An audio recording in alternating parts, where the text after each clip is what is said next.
Hello, my name is Jaden Kamiya, and my Pixar pitch is called Entravie.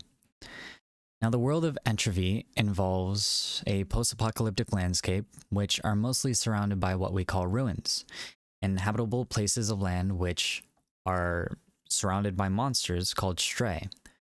Now, in the habitable places of land, so they're just going to be called camps, typically inhabited by humans, and some of which are called scavengers. Now, the scavengers, what they do is they sort of study the land of the ruins, try and study the stray and understand them. And in this particular story, we follow the scavenger named Ryu.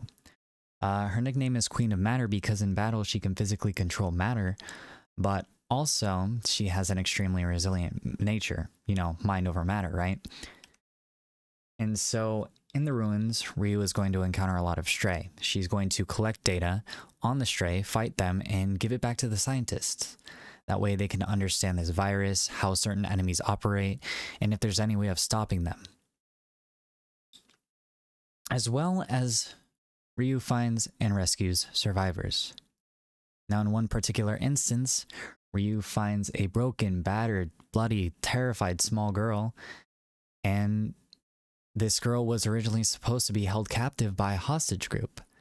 The hostage group of which was not necessarily the best, obviously.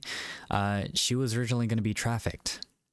Now, the thing is that this girl was a fighter. She quite literally took a couple of the hostage members with her.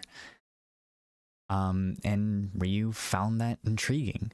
She wanted to learn more about this girl and her strengths and weaknesses as a person, but also if there was any way that she could help her. So, as a result, Ryu takes her in. She gives her a place to eat, water to drink, fresh clothes, a bath, a bed, and most importantly, a name. Akaki. And Ryu's purpose in Akaki's life is for Akaki to sort of reintegrate back into society. And this is going to be a struggle that Akaki is going to have with herself. She's going to have ups and downs and really try and battle these traumas and things that had affected her before because she'd never known a world of kindness before this. And this is going to be tough for Akaki and Ryu both. But pretty soon, Akaki's going to open up to Ryu. And Ryu's going to be able to teach her how to survive in a world that's not necessarily so kind, and how to enjoy it regardless. As a result, Akaki blooms. She really starts to grow and find herself and learn about the world around her and discover herself as an extremely empathic person, that she wants to take care of people the same way that she was taken care of. And as a result, she becomes a scavenger. Gaining the nickname of the Porcelain Princess, not only for her kind, fragile, sort of empathic nature, but also because she is very hypersensitive on the battlefield, and that is very helpful in fighting enemies and also finding survivors because she's able to sense the land. Now, the story overview is that her literary conflict for Akaki is going to be man versus self. She is really trying to defeat herself, her traumas, and grow as a person and try and sort of reintegrate back into society out of that sort of war-beaten path that she'd been on for most of her life as a child. And for the storytelling structure, it's based around Akaki's point of view. She's going to start real low, and she's only going to come back up when Ryu becomes a saving grace for her.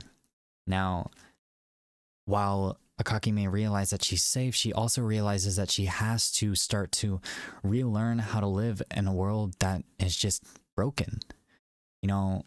Even though she's safe, it's not necessarily that she's fixed everything that's going on in her heart and in her mind. She's still hurt.